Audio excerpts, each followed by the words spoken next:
আমার বাবাও এদেশের একজন বড় ব্যবসায়ী। কাল আমি আরো গুন্ডা নিয়ে আসব, দরকার হলে আরো বেশি টাকা খরচ করব, তবুও তোকে দেখে নেব। আয়াস বলল, কাল তোর যত ইচ্ছা গুন্ডা নিয়ে আসিস, কাল খেলা হবে।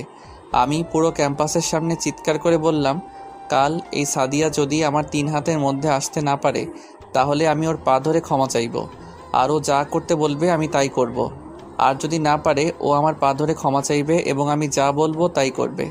বল তুই রাজি আছিস? আয়াস সাদিয়াকে জিজ্ঞেস করলো। বল তুই রাজি আছিস? সাদিয়া বলল, ওকে, আমি রাজি। আমি শুধু তোর 3 হাতের মধ্যে আসবো না, তোকে মারও খাওয়াবো।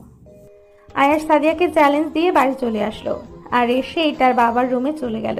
গিয়ে তার বাবাকে বলল। আয়াস বলল, কাল আমার উপর হামলা হতে পারে। তার বাবা ওর কথা শুনে খুবই অবাক হলো আর জিজ্ঞেস করলো,